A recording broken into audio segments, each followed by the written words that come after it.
आंवला हमारी सेहत के लिए, हमारी स्किन के लिए, हमारे बालों के लिए, हमारे इम्यून सिस्टम के लिए बहुत ही अच्छा होता है। लेकिन आंवले का जो टेस्ट होता है वो हल्का-सा बिटर होता है। इसलिए बड़े या बच्चे सभी इसे खाने में बहुत ही नखरे करते हैं। लेकिन हम आज आंवले से एक ऐसी रेसिपी बनाएँगे जिससे बड़े और बच्चे दोनों ही बहुत पसंद करेंगे। तो चलिए शुरू करते हैं आज की रेसिपी। इसके लिए सबसे पहले मैंने ये आंवले ले लिए हैं और उन्हें अच्छे से वॉश कर लिया है। वैसे तो हम जब भी कोई आंवले की रेसिपी बनाते हैं तो आंवलों को पानी में डालकर उबालते हैं। लेकिन इस तरह से उबालने से उनके बहुत से पोषक तत्व नष्ट हो जाते हैं या उस पानी में आ जाते हैं। लेकिन आज हम इन आंवलों को ये जो इडली बनाने का स्टैंड होता है ना, उसके अंदर स्टीम करेंगे ताकि आंवले के जो पूरे बेनिफिट्स हैं वो हमको मिल सके। अगर आपके पास इस तरह का इडली स्टैंड ना हो तो आप सिंपल किसी भी प्लेट में या थाली में डालकर कढ़ाई या भगोने के अंदर इसको स्टीम कर सकते हैं। स्टीमर में 2 ग्लास पानी डाल दीजिए और जब पानी उबलने लगे तब इन आंवलों को इस तरह से स्टीमर में रख दीजिए और कम से कम 10 मिनट तक इन आंवलों को अच्छे से स्टीम होने दीजिए ताकि हमारे जो आंवले हैं वो अच्छे से कुक हो जाए और सॉफ्ट हो जाए। और लगभग 10 मिनट बाद ये देखिए, ये जो हमारे आंवले हैं वो बहुत अच्छे से कुक भी हो गए हैं और बहुत अच्छे से सॉफ्ट भी हो गए हैं। इनकी जो कलियां हैं वो अपने आप खुलने लग गई है। ये इंडिकेशन है कि हमारे जो आंवले हैं वो अच्छे से कुक हो चुके हैं। तो अब इन आंवलों को हम किसी बोल में ट्रांसफ़र कर लेंगे और इन्हें कुछ देर तक ठंडा होने के लिए छोड़ देंगे। थोड़ी ही देर में हमारे जो आंवले हैं वो अच्छे से ठंडे हो गए हैं। तो हम अब एक प्लेट लेंगे और हमें अब इनकी जो गुठलियाँ हैं उनको अलग करना है। तो अब ये अच्छे से कुक हो चुके हैं। तो आप चाहें तो इनको इस तरह से हाथ से भी इनकी जो कलियाँ हैं वो अलग कर लें और ये जो इनका सीड्स हैं वो निकाल के अलग कर दें। और या फिर आप इस काम के लिए किसी भी चाकू का यूज़ भी कर सकते हैं। उससे भी ये बहुत ही आसानी से इस तरह से इसके जो सीड्स हैं वो अलग हो जाएँगे। ये देखिए, मैंने इन सारे जो आंवले हैं उनके सीड्स निकाल के अलग कर लिए हैं। और अब ये जो हमारे पास ये आंवले हैं, अब हमको इन्हें पीसना है। तो इसके लिए मैं ये एक मिक्सी का जार ले रही हूँ और ये जो सारे आंवले हैं वो इसमें डाल के उसका एक फ़ाइन पेस्ट तैयार करना है। इसको पीसते वक़्त मैं इसमें डाल रही हूँ थोड़ा-सा नमक और ये है 1 इंच अदरक का टुकड़ा जिसे मैंने अच्छे से धो के, छील के और रफली चॉप कर लिया है। अब हमें इसे ग्राइंड करके इसका एक स्मूथ पेस्ट तैयार कर लेना है। अगर आपको इनको ग्राइंड करने में परेशानी आ रही हो, तो आप इसमें उस वक़्त थोड़ी-सी चीनी डाल दीजिए। आप इसमें पानी का यूज़ मत कीजिए क्योंकि अगर पानी का यूज़ करेंगे, तो उसको पकाने में हमको ज़्यादा टाइम लगेगा। तो आप उस वक़्त चीनी का यूज़ कर सकते हैं। चीनी का यूज़ करने से ये अच्छे से ग्राइंड भी हो जाएगा क्योंकि बाद में हमको इसमें वैसे भी चीनी मिक्स करनी है। अब मैंने जो सारा मिक्सचर था, उसको एक कढ़ाई के अंदर ट्रांसफ़र कर लिया है और गैस की फ्लेम को ऑन कर दिया है और इसे इस तरह से हल्के चलाते हुए कुक करना स्टार्ट करना है। 1 से 2 मिनट में ही हमारा जो ये मिक्सचर है, वो अच्छे से गर्म हो गया है। ये देखिए, अब इस स्टेज पे हमको इसमें चीनी ऐड करनी है।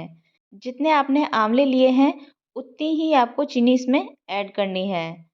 मतलब अगर आपने आधा किलो आंवले लिए हैं तो इसके अंदर आधा किलो ही आपको चीनी को ऐड करना है और फिर इस तरह से मिक्स करते हुए ये जो पूरा मिक्सचर है उसके अंदर चीनी को मिक्स कर देना है। आप चाहें तो चीनी की जगह गुड़ का भी इस्तेमाल कर सकते हैं। गुड़ का यूज़ करने से बस जो लड्डू बनेंगे उनका जो कलर होगा वो हल्का सा डार्क होगा, लेकिन टेस्ट में कोई फ़र्क नहीं होगा बल्कि वो खाने में और भी ज़्यादा हेल्दी बनेंगे। तो आप चाहें तो शक्कर की जगह गुड़ का भी यूज़ कर सकते हैं।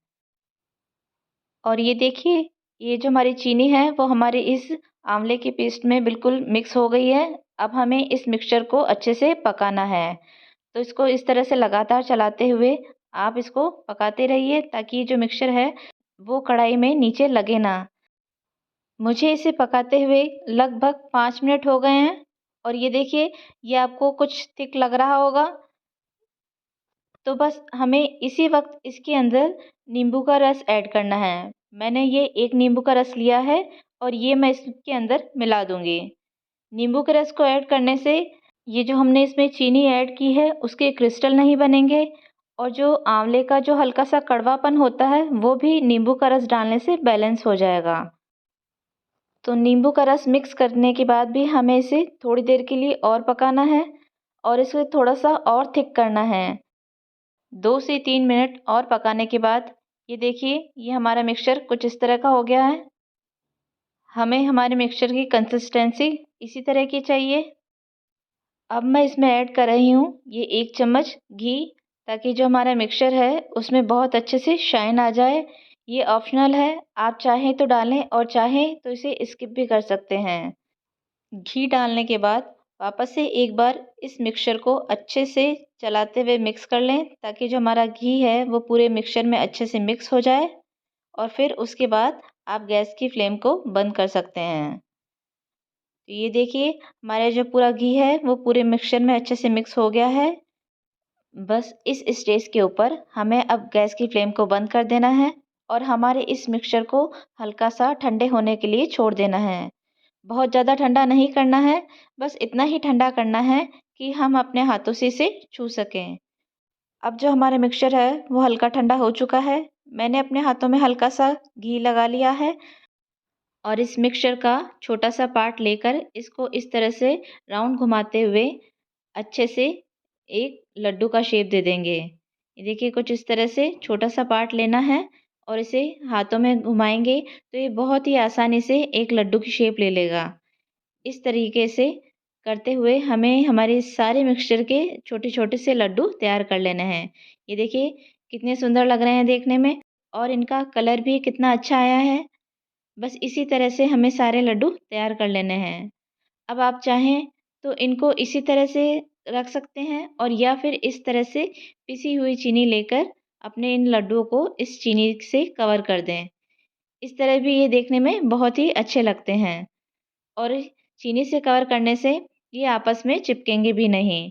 तो आप चाहें तो इनको सिंपल भी रख सकते हैं और चाहे तो इस तरह से पिसी हुई चीनी से डस्ट करके भी रख सकते हैं।